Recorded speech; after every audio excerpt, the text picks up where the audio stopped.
Bonjour à toutes et tous. Voici la session numéro 6 sur le programme de formation de Global Youth Coalition. Nous avons plusieurs intervenants extraordinaires aujourd'hui. J'attends que tout le monde arrive tranquillement. Pendant ce temps, vous pouvez écrire dans la boîte de dialogue d'où vous écrivez aujourd'hui.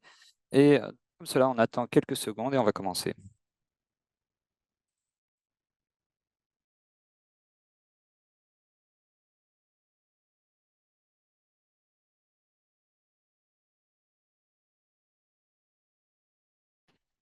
Donc, je vais être la coprésentatrice de cette session avec Luigi aujourd'hui. Elle a déjà donné une session extraordinaire le mardi. Tu peux te présenter, Luigi, ensuite on va commencer.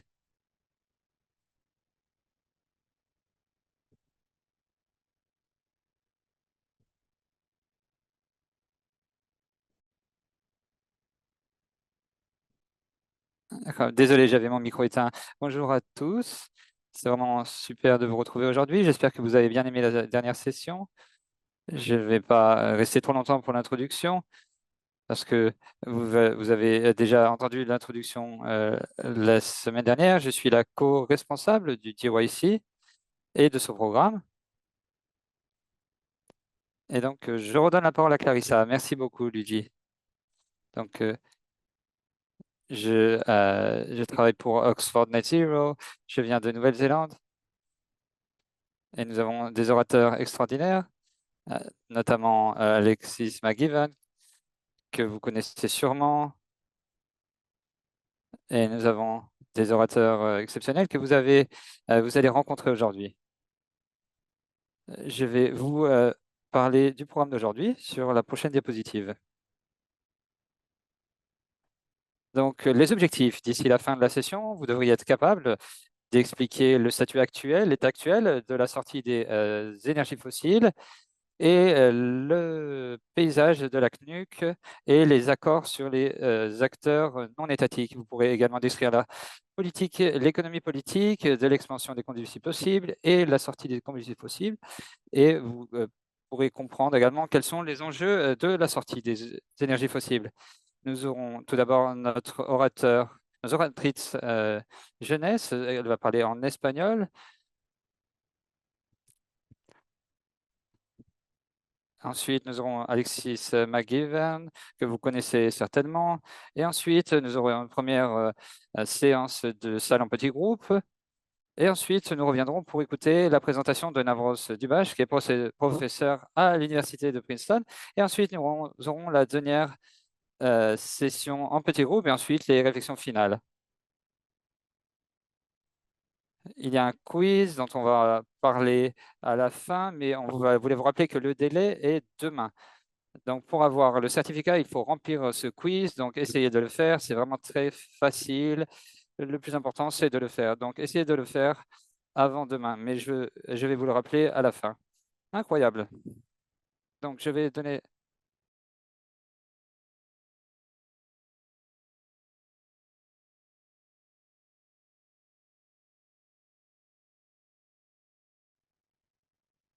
Merde.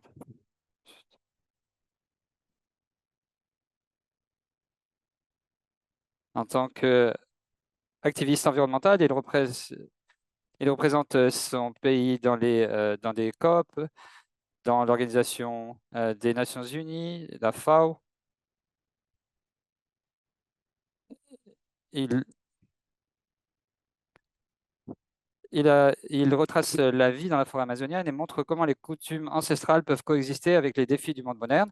Sa mission est d'inspirer les nouvelles générations à se connecter et à leurs racines et à agir pour la défense de la planète. Je suis vraiment très heureuse que tu sois là et tu peux y aller.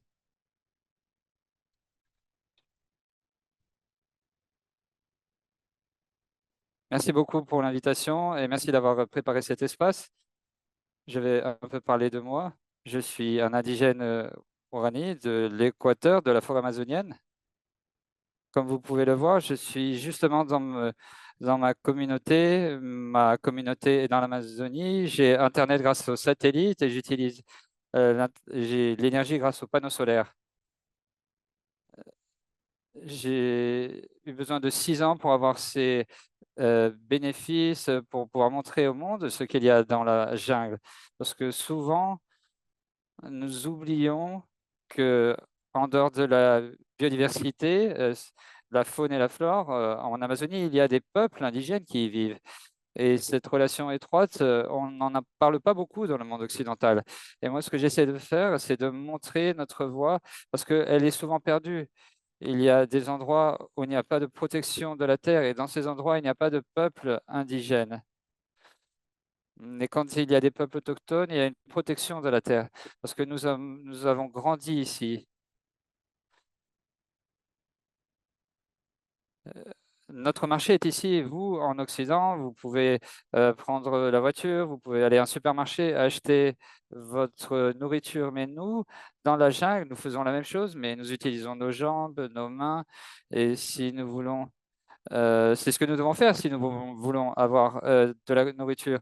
Donc, nous allons pêcher, nous allons chasser dans la jungle et nous faisons des rituels ou des chansons et c'est de cette manière que j'ai grandi.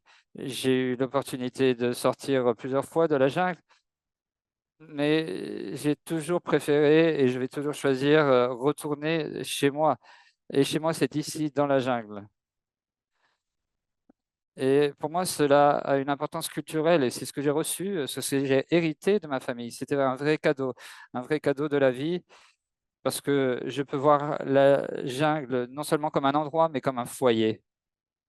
Et cette relation, pour moi, a toujours été importante tout au long de ma vie, parce que c'est vraiment là qu'on protège la terre. Parce que moi, je ne propage pas seulement la terre, mais aussi mon un foyer. Dans notre peuple, nous avons eu beaucoup de problèmes au cours des 60 dernières années, parce que il y a 60 ans, en Amazonie, il y a eu les industries pétrolières qui sont actives ici. Et donc, avec ces compagnies pétrolières, il y a eu également des entreprises minières et tout cela a conduit à la déforestation. Et tout cela a été soutenu par l'État et par des entreprises multinationales. Et ces entreprises ont contaminé et rendu malade la jungle.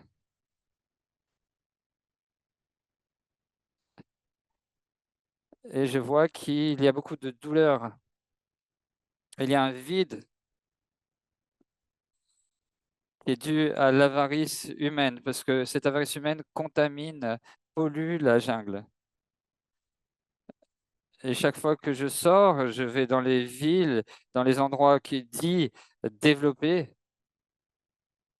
et je vois qu'il y a des fondations qui viennent aider les communautés. Il y a ce qu'on appelle le développement, mais le développement, en fait, détruit notre jungle. Cela détruit notre foyer. Ils viennent avec leurs projets que les communautés ne veulent pas avoir. Et ces gens-là arrivent avec beaucoup d'avarice, beaucoup de volonté de gagner de l'argent. Et tout cela a contaminé, a pollué nos rivières. Comme je disais, nous vivons des rivières. C'est notre source non seulement d'aliments, mais c'est une source pour boire de l'eau. Et donc, quand il y a des compagnies pétrolières, c'est- ils nous disent que tout cela est légal, mais en fait, ils finissent toujours par contaminer. Moi, j'ai la chance d'être dans un endroit où ces compagnies ne sont pas encore arrivées, parce que c'est un secteur où les peuples autochtones sont beaucoup plus connectés. Nous avons un réseau d'alliances aussi bien entre jeunes que avec d'autres communautés qui ne sont pas autochtones, d'autres collectifs. Et tous ensemble, nous défendons notre terre. Et donc, là, actuellement, je suis dans ma maison.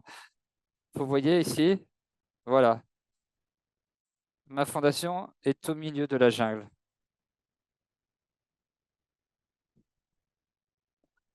Et normalement, ce que je montre derrière moi, c'est ce qu'il y a de plus réel. Parce que normalement, nous sommes habitués à voir que les immeubles cachent tout et on oublie que dans ce monde, il y a encore des espaces qui peuvent être préservés et conservés. Et grâce aux peuples autochtones, il y a beaucoup plus d'initiatives de conservation. Il y a quelques jours, j'ai eu la chance de connaître le directeur d'une fondation, d'une très grande fondation de ce pays, et il m'a dit: «Moy, regarde,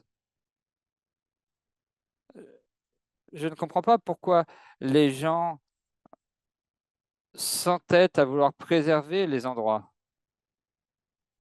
alors que le combustible que nous utilisons tous les jours est présent, dans les véhicules, dans le commerce international, partout, partout dans tout ce que nous voyons». Et cette personne m'a dit que nous devrions être plus réalistes, de voir la réalité en face. Et moi, je lui ai répondu, je lui ai dit: «Toi, tu as une vision très occidentale. Toi, ce que tu vois, c'est comment utiliser ces combustibles fossiles, parce que tu as grandi avec tous les bienfaits que peuvent apporter ces combustibles. Et dans ton monde, tu n'as jamais vu toute la valeur humaine que l'on peut donner à une plante, la valeur humaine que peut l'on donner à une rivière, le lien entre les hommes et le chant des oiseaux. Tu ne connais pas la valeur, qu'a le chant, de nos ancêtres, ce que m'ont enseigné mes grands-parents». Et donc, moi, je pense qu'il faut, préserver nos valeurs, préserver les valeurs indigènes.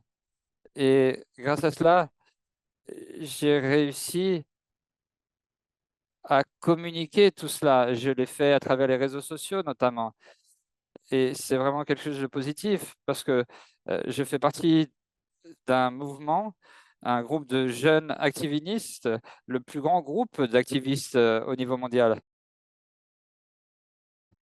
Et ma voix ma voix est un cadeau de mon père, de mes ancêtres et de toutes les personnes qui ont vécu sur cette terre. Ma famille a toujours vécu sur ces terres, et c'est vraiment un cadeau. Et je remercie, je suis très reconnaissant, d'avoir eu ce cadeau, et j'explique à tout le monde, à tous ceux qui veulent savoir, ce qu'est cette jungle, que, j'ai la chance de vivre être sur cette jungle, et que c'est nous allons pouvoir, protéger cette terre, et cela dépend de nous, cela dépend de nos pratiques, et nous sommes là pour continuer à préserver tout cela à travers l'amour. Merci beaucoup.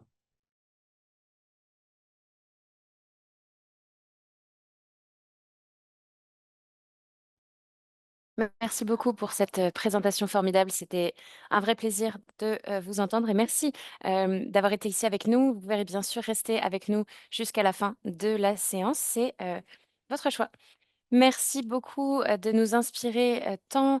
Je sais que lorsque je vous écoutais, j'étais très, très inspirée. Je suis sûre que ça va être le cas, de, tout le monde et vraiment on est très heureux et heureuses de, vous avoir eu ici.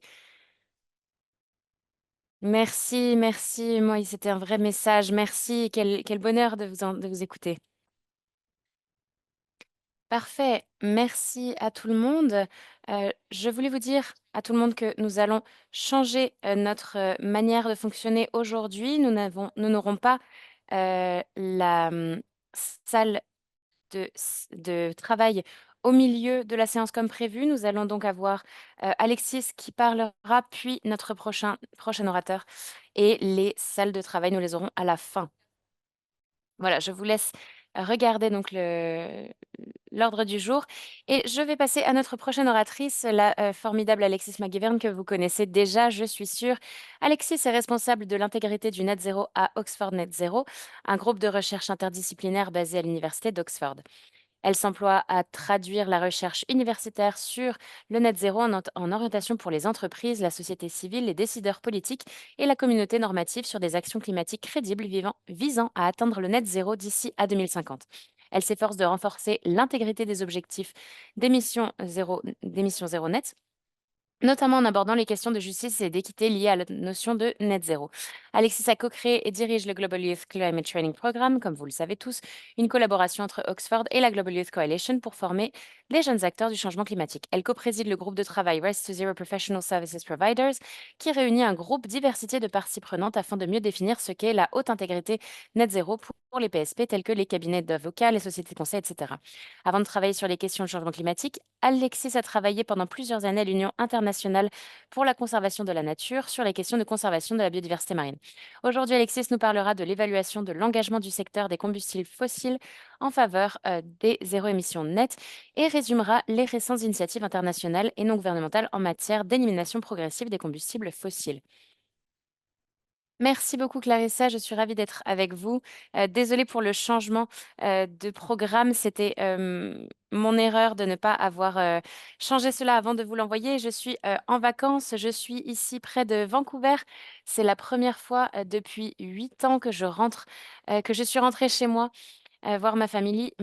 Il est 5h30 là pour moi et je suis ravie d'être avec vous pour parler du secteur des énergies fossiles, et l'engagement, vers les zéro émission nettes. Alors, aujourd'hui, nous allons, voir un peu où en est le status quo pour les énergies fossiles. Comment est-ce que, elles se rentrent dans l'écosystème, heu, du changement climatique. On va voir les inconsistances et les écarts dans les approches vers, les zéro émissions nettes et ensuite, l'ambition et le leadership des acteurs non étatiques pour l'élimination des énergies fossiles. Et c'est très important parce que c'est là qu'on va vraiment voir la publicité qui est faite, qui est en réalité un vrai greenwashing et je veux vraiment, m'assurer que vous compreniez, ce qu'il en retire et Et un autre point également très important, d'être préparé pour, aborder ces sujets lors de la COP29. Nous savons que les énergies fossiles, sont, partie prenante du contexte actuel. Donc juste pour vous rappeler, quelle est une bonne cible, un bon objectif de zéro émission nette? Peut-être que vous vous rappelez de ma dernière, présentation. Donc, l'acronyme SCORE en anglais, heu, définit donc qu'il nous faut des, engagements à court terme.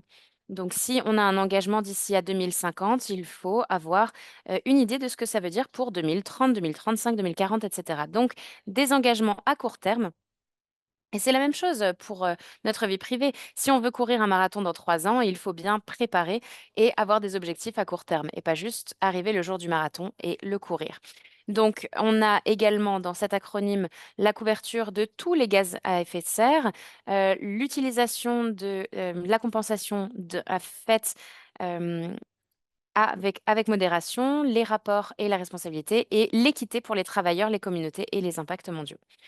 Alors, où, en sommes-nous avec ce status quo sur les énergies fossiles? Mon message clé ici est de dire que l'industrie fossile, est une industrie qui bénéficie d'énormément de subventions et qui n'a aucune contrainte. Elle est donc, en expansion constante malgré les directives fortes des experts qui, essayent de demander que les énergies fossiles restent, dans le sous-sol. Comme nous le savons, les énergies fossiles, représentent 80 de notre utilisation de l'énergie et elles peuvent avoir des, bénéfices. Donc l'élimination peut avoir des bénéfices, très importants, mais également des effets, indésirables. Donc les, heu, subventions publiques, destinées aux énergies fossiles ont, presque doublé et ont atteint 700 milliards de dollars en 2021 et il faut également prendre en compte les subventions implicites. Donc le coût, heu, des dommages liés au changement climatique et à la pollution de l'air.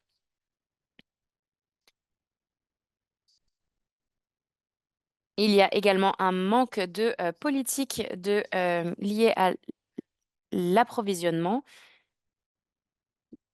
donc tout ce qui est, lié aux fournisseurs d'énergie fossile.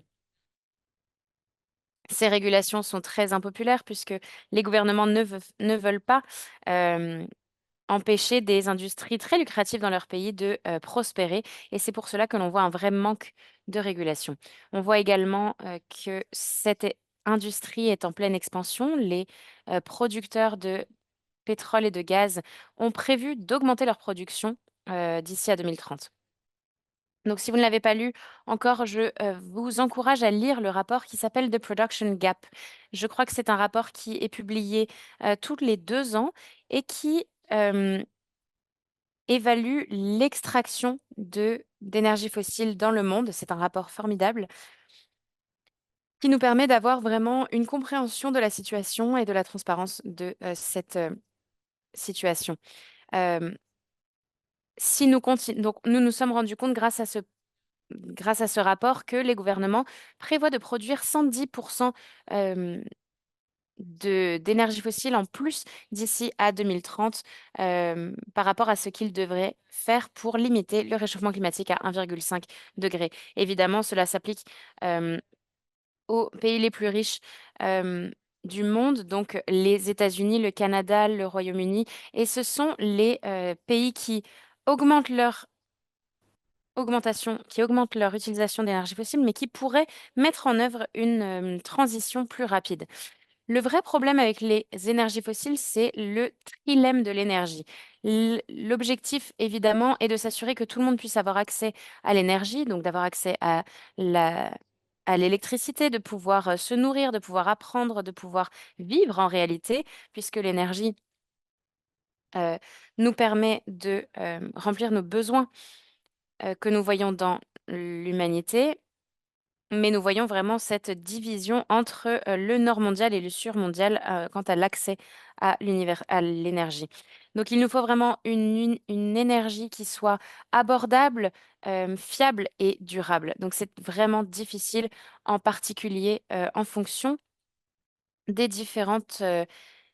des différents termes de de ce travail. Donc si euh, nous avons donc cette question du court terme et du long terme, et nous sommes déjà dans une situation où il faudrait absolument augmenter l'utilisation des énergies renouvelables et baisser l'utilisation des énergies fossiles. Alors, l'un des plus grands mythes qui existent, alors ce n'est peut-être pas un mythe, mais en tout cas, le récit que l'on entend le plus en ce qui concerne les énergies fossiles, c'est que ce sont la meilleure manière pour répondre aux besoins de développement, des objectifs de développement. Et ça, c'est vraiment quelque chose qu'on entend beaucoup, bien sûr, et il faut que les objectifs de développement soient remplis, mais nous devons nous assurer que cela n'arrive pas euh, grâce à ces multinationales qui dépendent du gaz et du pétrole, parce qu'en réalité, cela n'atteint même pas les personnes dans le pays qui extrait le pétrole. Par exemple, les projets de production en Afrique hem, ont été montrés par PowerShift Africa, qui est une très bonne organisation qui produit un rapport annuel et qui ont montré l'année dernière que 61% des productions prévues en Afrique sont détenues par des multinationales qui ont leur siège en dehors du continent africain.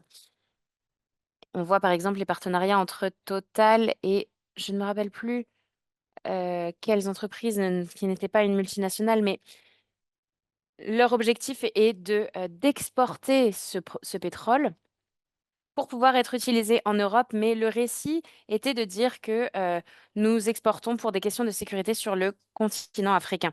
Donc il faut vraiment être au courant de ces récits, de ces manipulations, de ces mensonges en réalité des médias et des lobbies. Il faut se poser la question de savoir à qui cela va coûter cette extraction des énergies fossiles.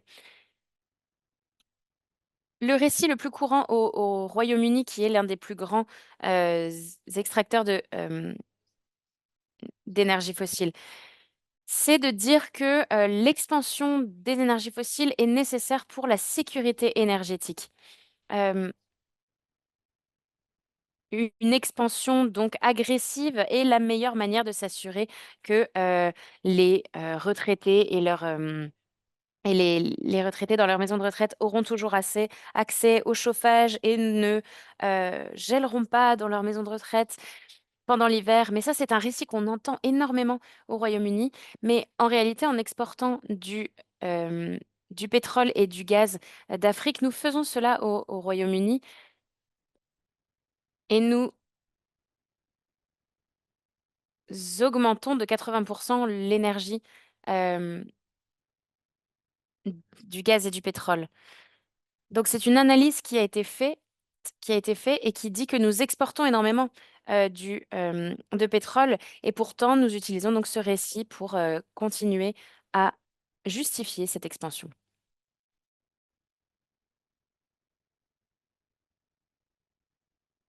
Alors voilà ce que disent les experts euh,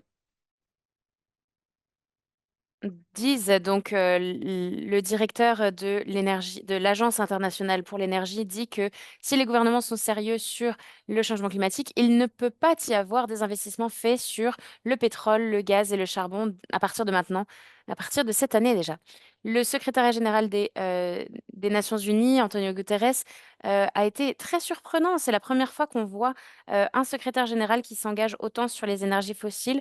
Je ne sais pas si c'est lui ou si c'est euh, son équipe de communication qui lui ont fait dire que les énergies fossiles sont une impasse pour notre planète, pour l'humanité et pour les économies. Et Antonio Guterres a également nommé un groupe de travail de haut niveau des Nations Unies qui a dit que les acteurs non étatiques ne peuvent pas garantir la zéro émission nette en continuant d'investir dans les énergies fossiles. Ce rapport qu'ils ont produit, c'est de dire que la société civile avait raison euh, sur ce sujet. Donc, lorsqu'on pense à la position des acteurs non étatiques dans l'industrie, on se rend compte qu'elle est absolument fondamentale. Ce qui est intéressant, c'est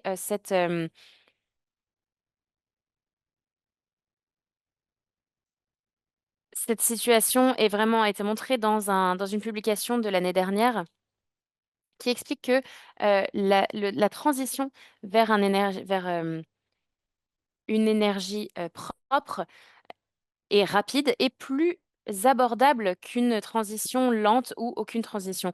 Donc en réalité, nous pouvons faire une transition pour une utilisation d'énergie qui est bien meilleure pour notre planète d'une manière bien plus abordable. Alors, pour vous expliquer un petit peu quels sont les écarts et les inconstances des acteurs non étatiques sur les énergies fossiles. Donc, j'en ai beaucoup, mais je voulais en sortir quatre. Ah, il y a une interruption.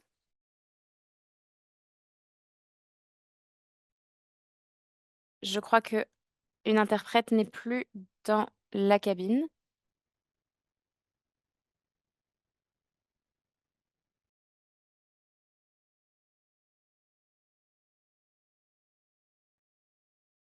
Alexis, c'est tout bon.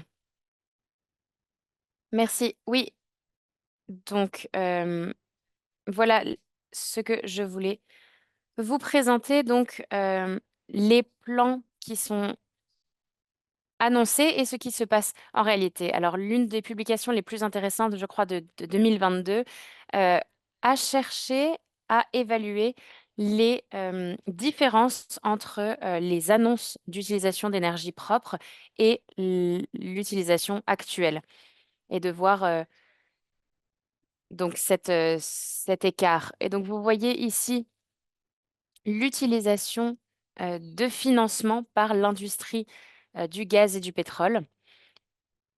Donc en bleu, ce sont les dépenses des industries fossiles sur l'extraction du pétrole. Le vert est donc la participation le- les dépenses faites pour les investisseurs.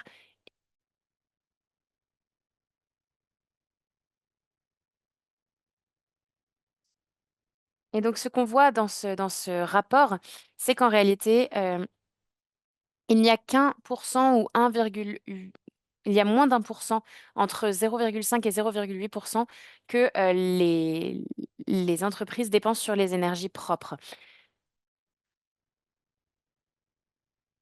Donc les entreprises essayent de s'étendre sur des extractions fossiles, mais en réalité, 99% de leurs dépenses étaient basées sur les énergies fossiles, tout en se présentant comme les sauveurs et en étant sur le droit chemin des énergies propres.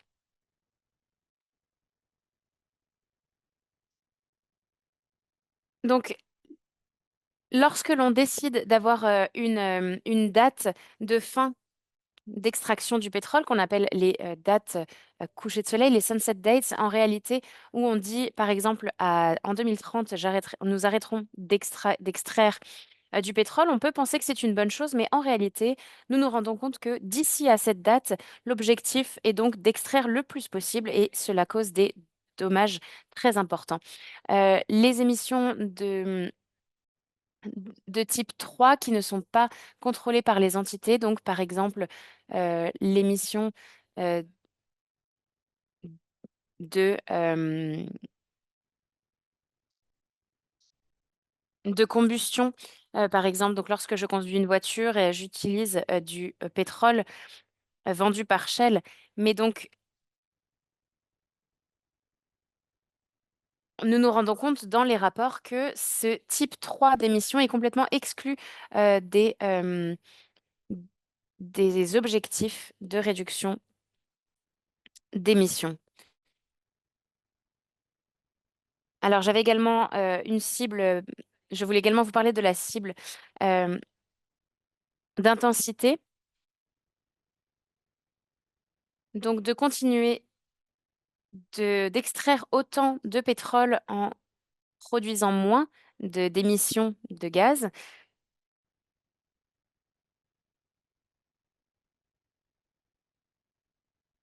Mais nous savons que le vrai problème de l'extraction du carbone, ce n'est pas seulement l'émission de gaz dans l'atmosphère, ce sont des violations de droits humains, des violations des droits des populations, des enjeux climatiques, etc. Donc il y a vraiment eu une augmentation des campagnes pour l'élimination progressive des gaz à effet de serre. Donc, je vous rappelle que la COP27 était assez décevante.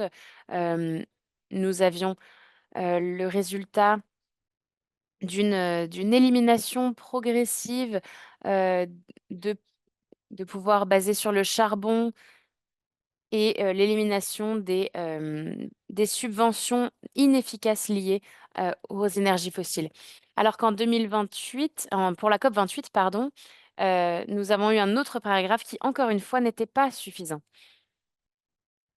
Donc, nous sommes ici sur ce paragraphe 28 et je me rappelle vraiment euh, être assise, d'avoir lu ce texte produit vraiment juste avant le début de la présentation et d'être en train de pleurer parce que c'était tellement dilué comme proposition. Et nous avions passé 24 heures à essayer de nous battre pour des résultats concrets. Et voilà ce paragraphe 28 qui a été produit, qui parle donc d'une transition des énergies fossiles pour pouvoir atteindre les zéro émissions nettes d'ici à 2030.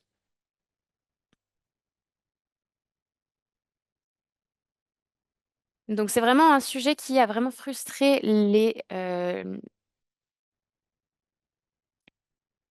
organisations de la société civile parce qu'il y a cette date, cette élimination par d'ici à 2030. Et nous savons que c'est une bonne direction, mais qui n'est pas suffisante. Donc il y a eu des résultats non négociés lors de la COP 28.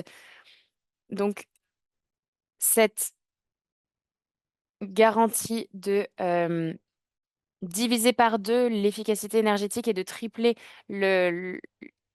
l'utilisation d'énergie propre,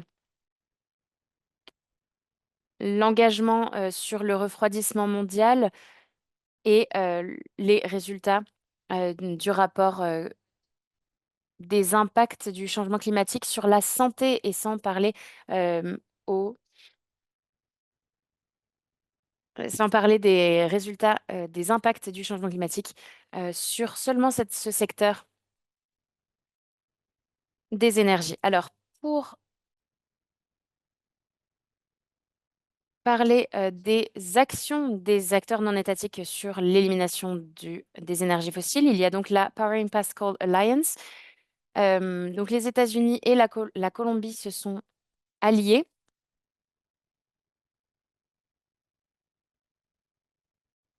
et une des provinces de Pologne, a rejoint cette alliance, en février 2024,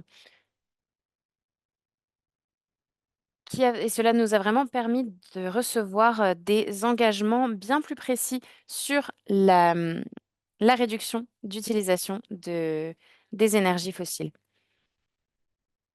Nous avons également l'alliance Beyond Oil and Gas, qui est une coalition de gouvernements internationaux et de parties prenantes qui s'engagent à l'élimination du pétrole et du gaz.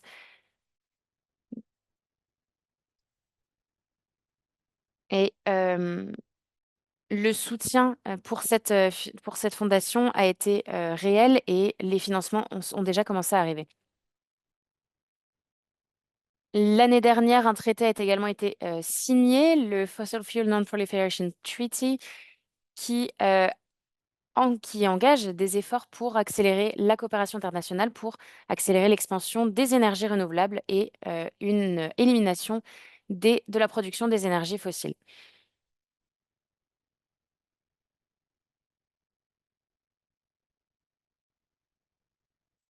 Encore une fois, il y a plus de 1800 organisations, des villes, des chercheurs et des prix Nobel qui ont soutenu ce traité. Donc, désolée, j'ai passé plus de temps que prévu sur cette présentation. Donc, pour que vous preniez les messages principaux. L'industrie des énergies fossiles a besoin de s'attaquer au côté approvisionnement et au côté demande pour arriver au net zéro. Il faut donc réduire ces deux parties-là. Il faut également que la société civile, mais les plus importants, les gouvernements et les personnes qui prennent les décisions s'engagent dans ces stratégies net zéro. Nous avons la capacité et les bénéfices d'arriver dans un système énergétique décarboné, mais nous avons besoin d'un vrai leadership. Merci beaucoup et je suis disponible pour des questions. Merci beaucoup. On va faire 5 minutes avant questions-réponses, avant notre prochain orateur.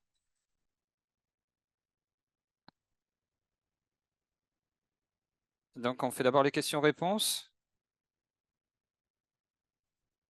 La première question.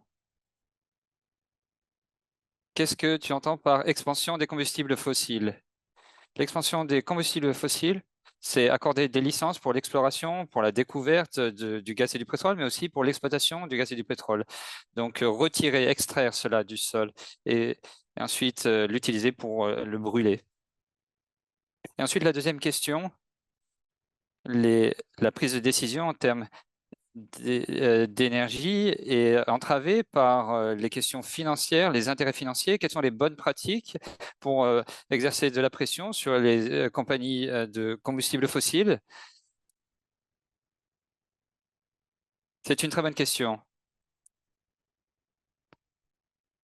C'est une question à 1 million de dollars. Et j'aimerais savoir la réponse. Mais une chose qui marche avec les gouvernements, c'est vraiment mettre l'accent sur les co-bénéfices. L'un des problèmes lors de la COP 28, c'était le langage sur la sortie des combustibles fossiles. Désolé, il est un peu tôt ce matin, je ne suis pas très réveillé. L'une des principales barrières pour vraiment faire la sortie des énergies fossiles, comme dans le sud global, si nous n'avons pas le financement suffisant, ce n'est pas juste de nous imposer cette sortie des combustibles fossiles. parce que la seule raison pour laquelle nous faisons cette sortie des énergies fossiles, c'est parce que nous avons un besoin climatique. Nous avons compris les besoins climatiques, mais les questions de développement n'ont pas changé. Donc, il faut une trajectoire financée pour que les pays du Nord global, au lieu de financer leur expansion, leur propre expansion, puissent donner un accès équitable aux énergies, aux autres énergies. C'est quelque chose qui ne va pas se produire à court terme, mais de plus en plus, il y a la nécessité de trouver du financement pour la transition énergétique. Donc, ça peut être des partenariats pour la transition énergétique ou des accords multilatéraux à large échelle. Mais il est vrai que l'industrie des combustibles fossiles est présente partout, elle a ses tentacules partout. Il y a des lobbyistes un peu partout, il y en a au sein de la CNUC. Donc c'est vraiment difficile. Et tu as parlé de la possibilité de faire exploser des pipelines. L'activisme direct, bon, c'est une chose, mais il y a également la possibilité de s'adresser aux décideurs politiques. Il y a des choses dont j'ai déjà parlé dans ma présentation, mais c'est vraiment une question difficile à répondre maintenant. Mais nous sommes de plus en plus nombreux et donc plus nous sommes nombreux, plus nous en aurons de pouvoir et plus nous serons capables de changer le discours et plus nous serons capables d'imposer l'idée selon laquelle c'est bon pour notre planète, pour notre santé, et cetera. Donc nous n'avons pas beaucoup de temps, donc on va prendre une seule question. Je vais te laisser choisir la question. Comment est-ce qu'on assure que la transition juste permet de protéger les communautés vulnérables? C'est une très bonne question et je dirais que pour faire la transition juste, la transition va se produire, on va sortir, il faudra sortir des combustibles fossiles que l'on ne veuille ou non, parce que c'est devenu infaisable de continuer avec les énergies fossiles. Donc l'industrie des énergies fossiles dit qu'elle protège les travailleurs, mais en fait, la seule chose qu'elles font, c'est de repousser la date à laquelle on va sortir des combustibles fossiles.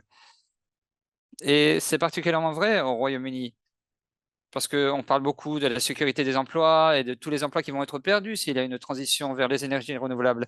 Mais nous savons que dans la mer du Nord, il y a une diminution des réserves, donc il va falloir sortir un jour ou l'autre. Et donc, il faut commencer par former les gens pour les réorienter et pour aider ces communautés. Et il vaut mieux faire une sortie que l'on contrôle plutôt qu'une sortie que l'on ne contrôle pas. Au Royaume-Uni, nous avons déjà eu une sortie du charbon. Le Royaume-Uni était vraiment un pays de charbon et de nombreuses communautés où le charbon avait été abandonné, ces communautés ont été abandonnées et elles n'avaient aucun soutien et ce sont des zones vraiment très pauvres aujourd'hui. Et donc, ce qu'il faut, c'est que les zones qui dépendent du pétrole et du gaz ne deviennent pas ces zones comme celle du charbon. Donc, il faut du financement, il faut de la formation. Il ne faut pas faire la politique de l'autruche, dire que rien ne se passe. Il faut vraiment voilà, s'occuper des gens, avoir le temps, sur 20 ans, par exemple, pour qu'ils puissent rejoindre le système. Merci beaucoup, Alexis. C'était vraiment une présentation incroyable. Et c'était vraiment super que tu sois ici. Et vraiment, toutes tes connaissances sur le climat, c'est vraiment très inspirant. Merci à vous. Maintenant, notre prochaine intervenant, c'est le professeur Navros Duvage. Il est professeur d'affaires publiques et internationales à l'Université de Princeton et à l'Institut environnemental High Meadows. Ses recherches portent sur les modèles émergents de gouvernance climatique permettant de relever le double défi de la crise climatique et des aspirations non satisfaites en matière de développement.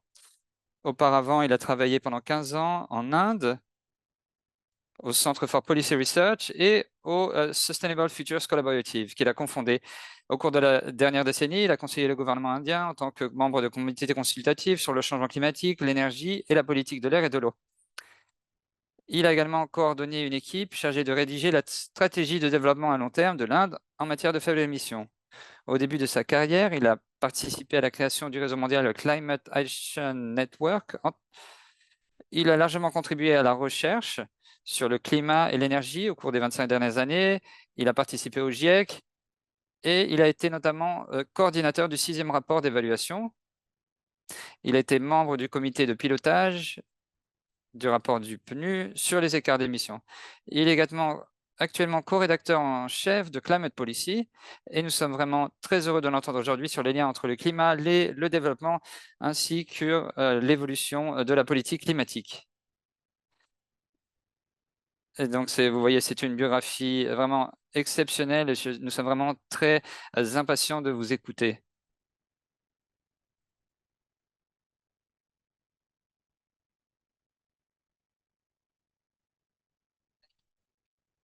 Merci beaucoup. Merci pour cette présentation trop longue, mais c'est vraiment très généreux. Merci beaucoup. Est-ce que vous pouvez voir ma souris, le pointeur, lorsque je le déplace? Oui?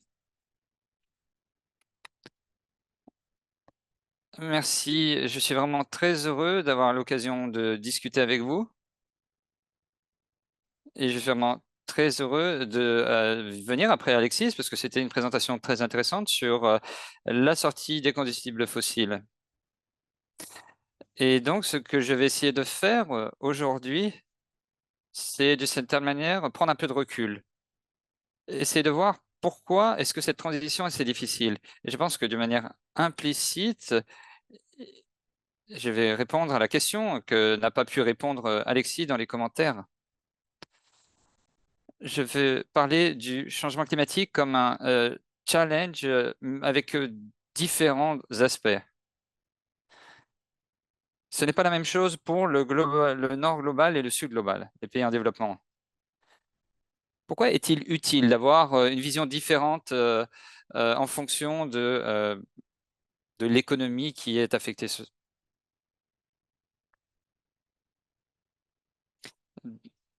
Est-ce qu'on voit ma flèche à l'écran ou c'est la flèche de quelqu'un d'autre? Ouais, on voit votre flèche. Donc, vous voyez le graphique à gauche, c'est la graphique de l'augmentation de la population. Et aujourd'hui, en 2025, la plus grande partie du monde, de la population est située en Afrique, en Asie, en Amérique du Sud. Et nous devons décarboniser d'ici 2050. Et il faut que les gens, pendant cette période, soient convaincus que le développement, les objectifs de développement soient alignés avec les objectifs de lutte contre le changement climatique. Et donc, on va leur demander de faire certaines choses. Vous voyez à droite des modélisations de l'Institution internationale d'énergie. Vous voyez que les économies avancées se dirigent vers zéro émission nette, tandis que les économies émergentes et les économies en développement doivent passer d'une augmentation rapide à une chute rapide de leurs émissions. C'est le défi. Ils vont avoir encore plus de besoins énergétiques tout en devant décarboniser leur énergie. Vous voyez, c'est une transformation, c'est un virage en épingle. Et donc, pour y arriver, c'est vraiment difficile dans tous les pays en raison des changements structurels des économies. Parce que les besoins en termes d'infrastructures sont beaucoup plus importants dans ces pays.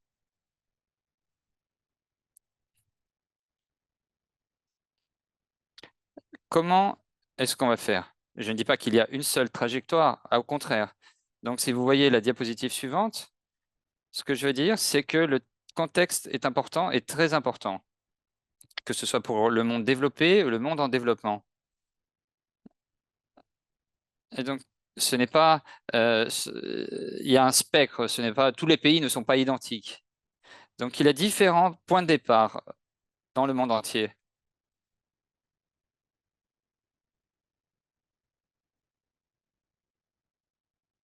Sur l'axe des X,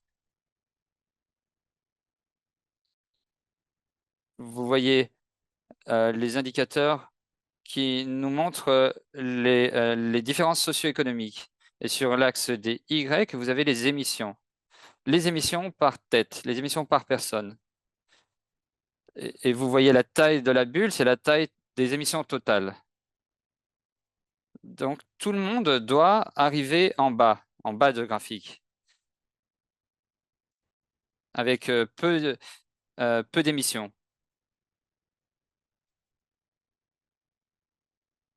Sur ce graphique, les pays en développement doivent se déplacer de manière horizontale. Certains doivent se déplacer verticalement.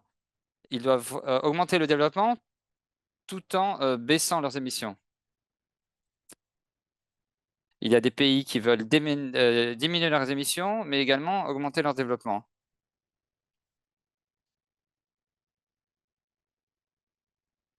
Donc en Afrique, en Asie, il y aura un besoin croissant d'énergie, mais c'est de l'énergie décarbonée, bien sûr. Voilà, c'était pour donner le contexte. Maintenant, la diapositive suivante. Donc voilà une étude très intéressante sur la transition énergétique.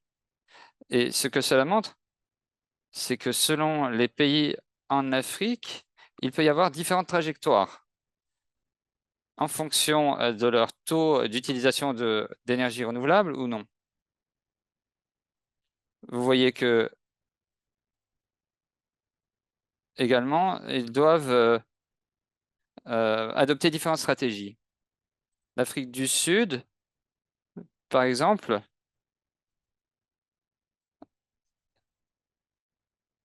a une trajectoire particulière. Vous voyez sur le graphique à droite, c'est la trajectoire qu'elles doivent suivre.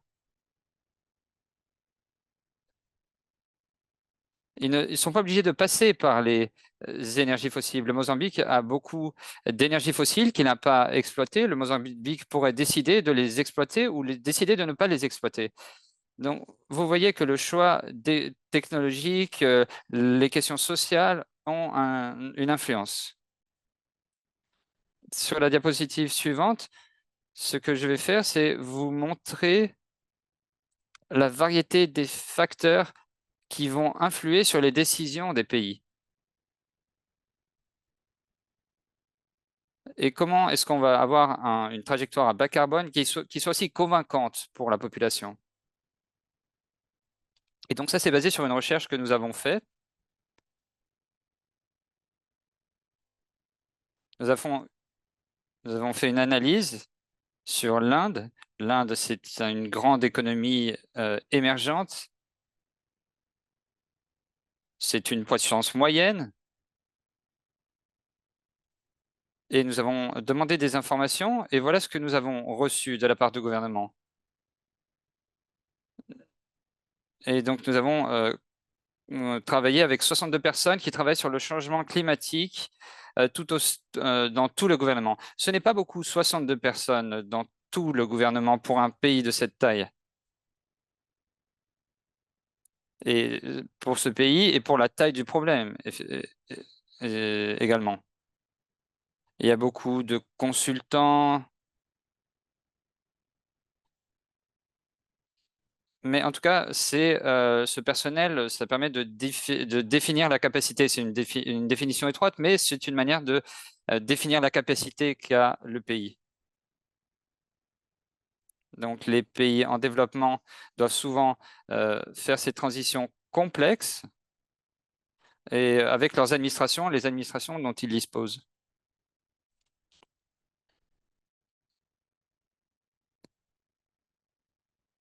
Et ensuite, ce qui est important aussi, c'est la géographie et la vulnérabilité. Vous voyez sur ce graphique, les pays en développement sont surtout en rouge avec un plus grand haut niveau de vulnérabilité. Donc, il y a différents points de départ, différents niveaux d'utilisation d'énergie. Et donc, comment est-ce qu'ils font leur transition? Comment est-ce qu'ils sortent des énergies fossiles? Je ne veux pas être pessimiste, parce qu'il y a beaucoup d'aspects de cette transition, comme Alexis l'a dit, beaucoup d'aspects sont liés au développement. Beaucoup de choses que vous voulez faire pour répondre à ces questions vont également permettre un meilleur développement, mais plus de villes durables, un meilleur transport public permet de réduire la contamination atmosphérique. Mais comment est-ce qu'on va du point A au point B? C'est une tâche très compliquée. Et donc pour cela, il faut changer la vision que l'on a du changement climatique et la vision que l'on a des politiques contre le changement climatique. Et donc voilà quelques exemples. Il y a la vision typique qui a une vision typique selon laquelle le Nord a causé le problème et pourquoi est-ce que le Sud devrait faire autant. Donc c'est vrai, mais en tout cas, il n'y a pas de trajectoire, il n'y a pas de trajectoire simple.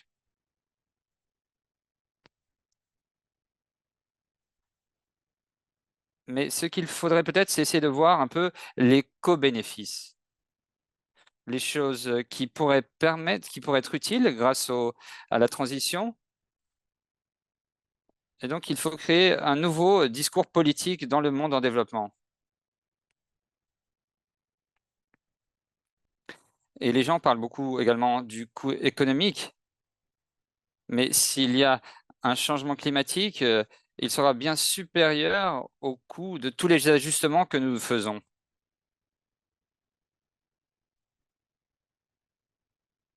Selon les pays, il peut y avoir une différente combinaison de politiques.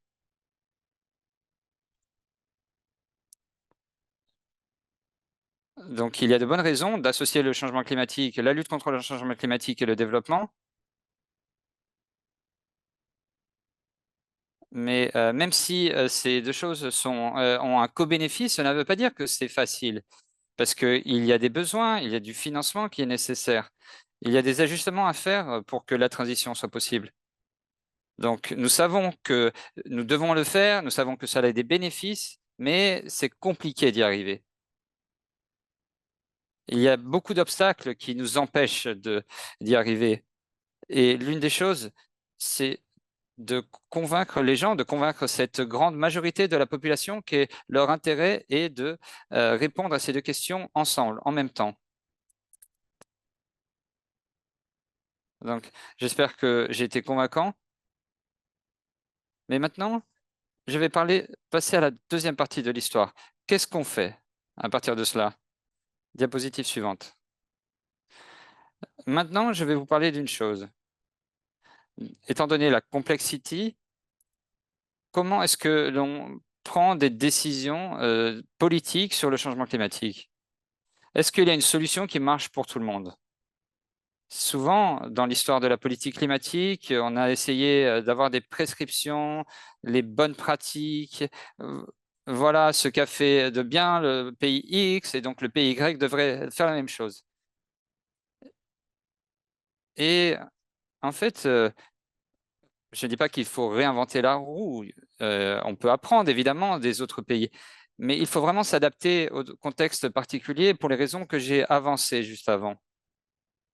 Et donc, il y a déjà deux questions. Il y a plusieurs questions, mais il y a deux questions principales. Deux questions dont j'aimerais parler aujourd'hui. Quels sont les objectifs que vous souhaitez atteindre? Au pluriel, quels objectifs? Donc, est-ce que c'est la réduction des émissions comme priorité?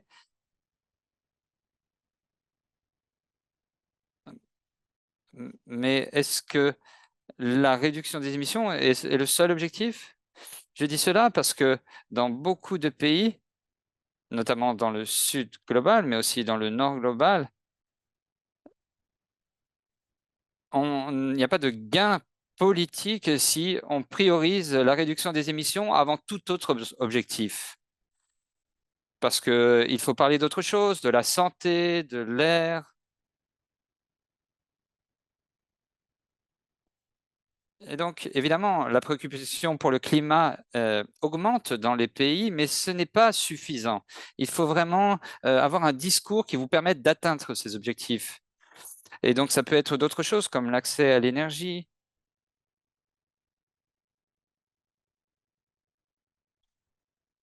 Ça peut être la création d'emplois.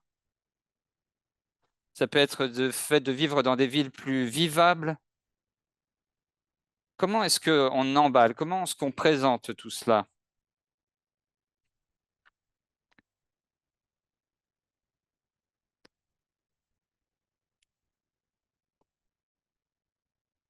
Et ensuite, comment on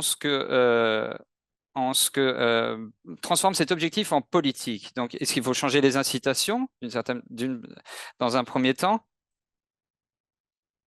Et donc, comment on change ces incitations avec la tarification, la réglementation?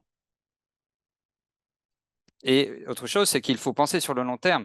Il faut réaliser cette transition sur le long terme. Et donc, ils font un plan pour que cela fonctionne sur le long terme.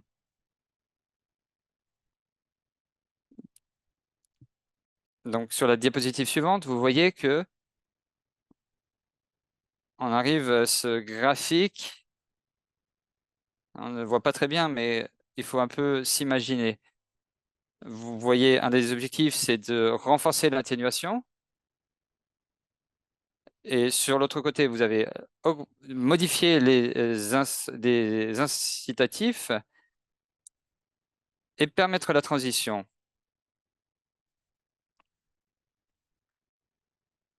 Donc, vous regardez à gauche. Vous voyez ce qu'a été, à quoi ressemblait la politique climatique dans le passé. Comment est-ce qu'on réduit les émissions? Comment on réduit les émissions de gaz à effet de serre? Donc, ce qui a été fait souvent, c'est des taxes sur le carbone, des systèmes d'échange d'émissions. Il peut y avoir une limite nationale sur le carbone. Il y a des allocations de bons à des entreprises ou à des entités. Et cela permet à certaines entreprises, en les achetant, de consommer, de dépenser plus d'émissions qu'elles ne devraient. Et donc, on a utilisé plusieurs types de mesures. Et donc, voilà, ceci quelques exemples de choses qui ont été essayées.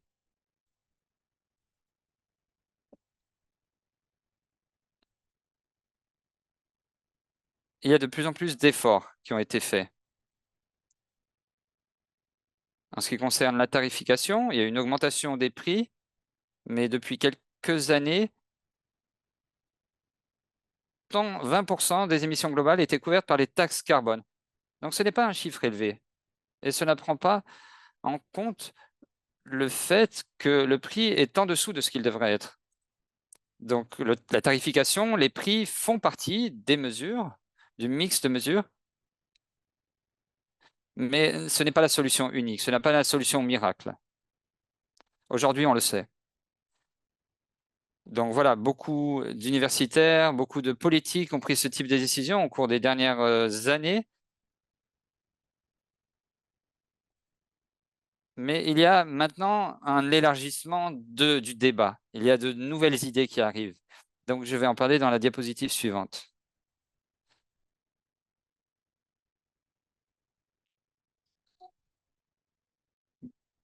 Une autre chose, c'est important de dire que on ne va pas avoir de gain politique juste en parlant de la baisse des émissions. Donc il faut parler de co-bénéfices.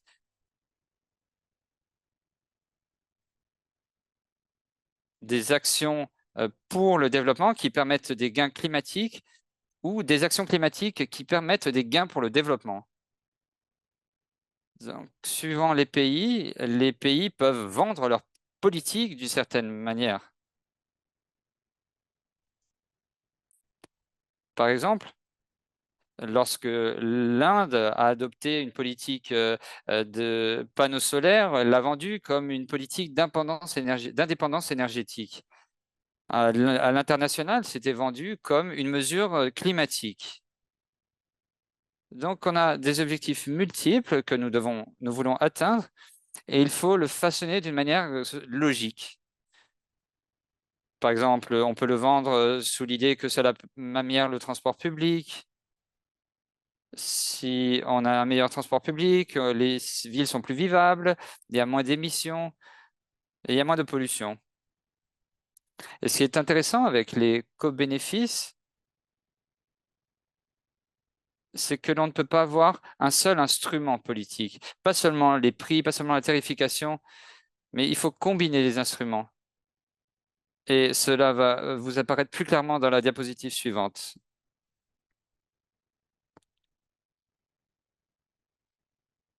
Ensuite, maintenant, c'est plus focalisé sur les émissions, mais on parle plutôt de la modification de la trajectoire sur la durée.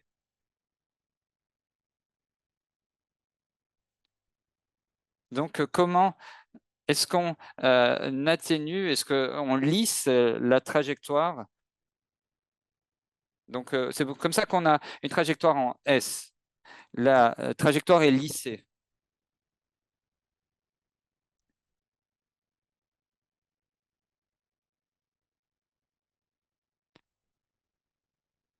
Donc, sur l'axe des X, et on voit dans quelle mesure, avec quelle rapidité on déplace les énergies existantes.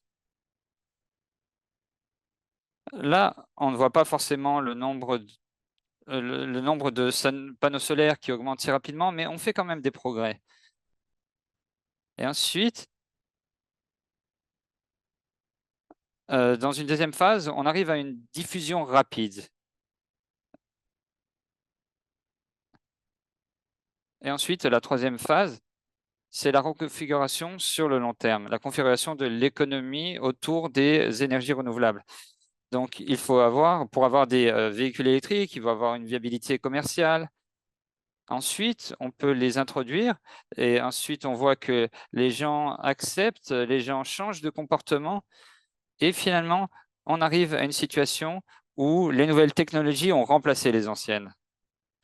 Et ce qui est important, c'est que la transition énergétique, c'est aussi une transition politique. Donc, lorsqu'on sort des combustibles fossiles, il y a toutes sortes d'intérêts qui sont imbriqués avec les combustibles fossiles. Et donc, ces intérêts, il faut les déplacer. Et donc, ce n'est pas seulement une politique de promotion des énergies renouvelables. Il faut changer la régulation, le cadre réglementaire. Il faut enlever, retirer les choses qui favorisent les subventions aux combustibles fossiles. Et cela permet de déplacer la société, de déplacer le cadre vers la transition. Donc, ce sont des choses difficiles à concevoir. Cela requiert de nombreuses capacités, mais cela requiert un changement du système technique et social d'une situation vers une autre. Et donc, je vais parler de la dernière diapositive parce qu'il ne me reste plus beaucoup de temps. J'ai dépassé le temps apparemment.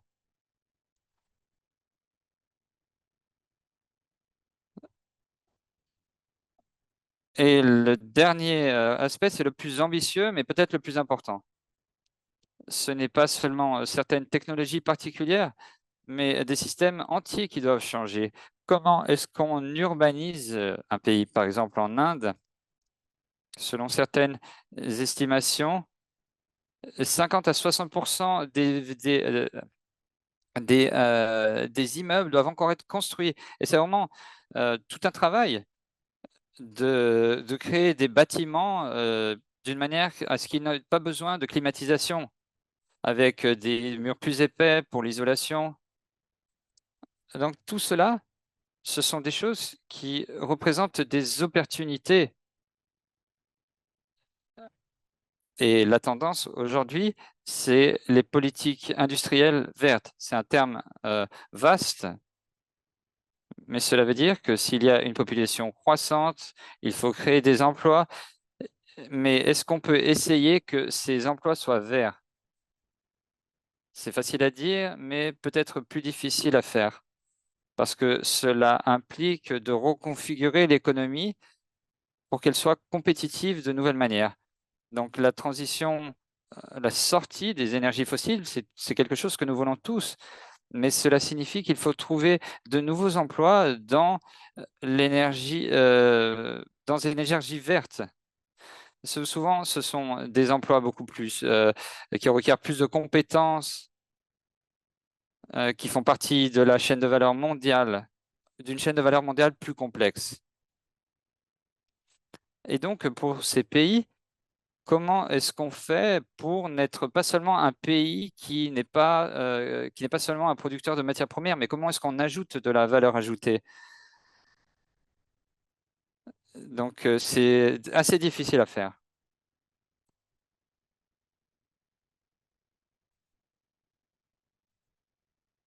Donc, on ne peut pas avoir une solution, une politique climatique qui fonctionne pour tout le monde. Il faut vraiment penser à tous les aspects, la politique sociale et vraiment d'autres aspects. C'est vraiment euh, très complexe. Dernière diapositive. Donc, je vais aller à la dernière diapositive, comme je disais. Donc, quels sont les principaux enseignements? Pour obtenir des résultats climatiques, il faut avoir une trajectoire avec qui implique d'autres résultats qui ne sont pas liés au climat, mais qui sont plutôt liés au développement.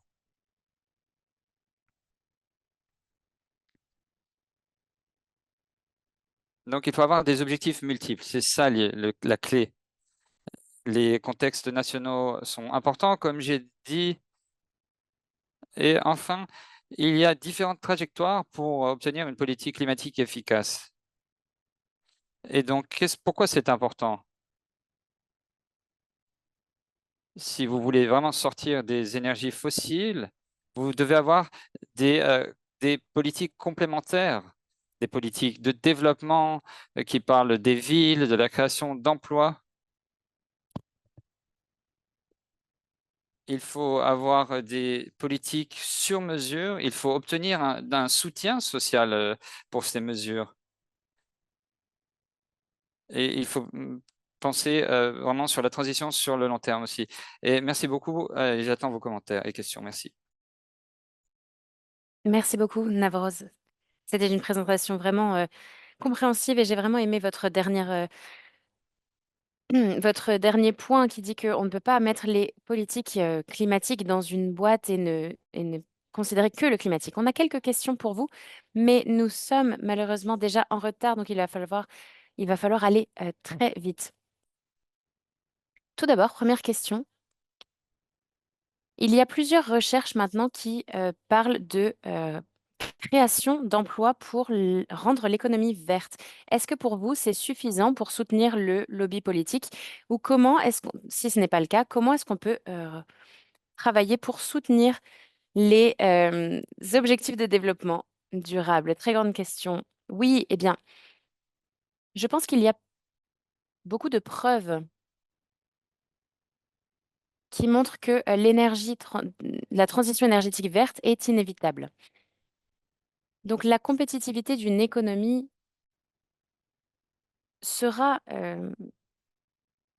dépendante de si c'est le cas ou non. Ce qui n'est pas clair, c'est de savoir si les économies, les seules économies peuvent suivre ce courant. Il n'y a que la Chine pour le moment qui peut tirer son épingle du lot. Pour toutes les autres économies, c'est beaucoup moins clair de savoir si elles pourront créer suffisamment d'emplois pour leurs citoyens? Je pense que c'est la vraie question pour les pays, de savoir ce qu'ils peuvent faire et il n'y a que quelques pays qui peuvent réussir à être vraiment sur cet éventail de développement. Donc, il n'y a que peut-être la Chine pour le moment qui en est capable. Donc, c'est vraiment une question de développement de chaînes de valeur pour pouvoir garantir, la création d'emplois. Merci beaucoup.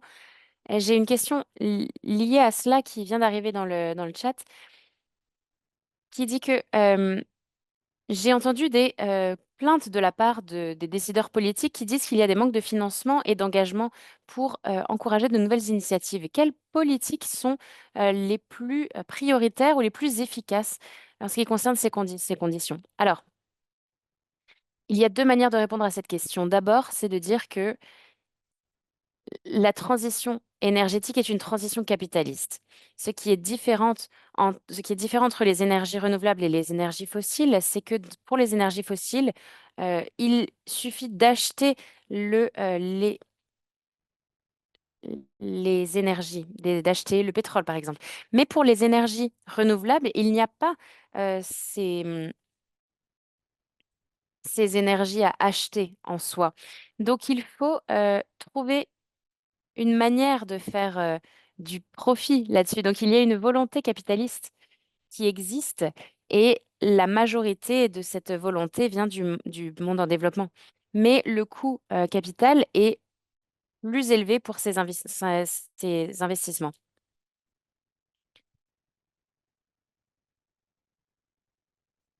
Mais nous ne voyons pas pour le moment que les investissements privés voient cela comme comme un une bonne possibilité d'investissement. Donc, en tant que euh, dirigeant politique, en tant que décideur politique, je me concentrerai sur le développement de politiques fortes et de la part du monde en développement. Et d'un point de vue éthique, cela ne paraît pas suffisant et pas logique de demander cet effort de la part du monde en développement, des pays en développement. Mais en réalité, c'est ce qu'il faudrait faire. Il faut trouver des manières de financer ces transitions. Dernière chose que je voulais dire très rapidement, c'est qu'il y a beaucoup de choses que l'on peut faire qui ne dépendent pas des financements. Changement des comportements, changement des politiques publiques, etc. Merci beaucoup. Et je suis sûre que toutes les personnes qui sont avec nous aujourd'hui sont très reconnaissants de cette présentation et de vos réponses. Merci d'avoir été avec nous. Nous n'avons que 10-15 minutes euh, pour les salles de travail. Vous pouvez bien sûr les rejoindre. Merci beaucoup, Navros, pour cette présentation. J'ai beaucoup aimé le point sur les contextes nationaux et l'importance de ces contextes, et j'ai trouvé que c'est très intéressant. Merci beaucoup. Je vais écrire certaines réponses dans le chat pour celles et ceux qui n'ont pas obtenu réponse à leurs questions. Merci beaucoup de m'avoir écouté.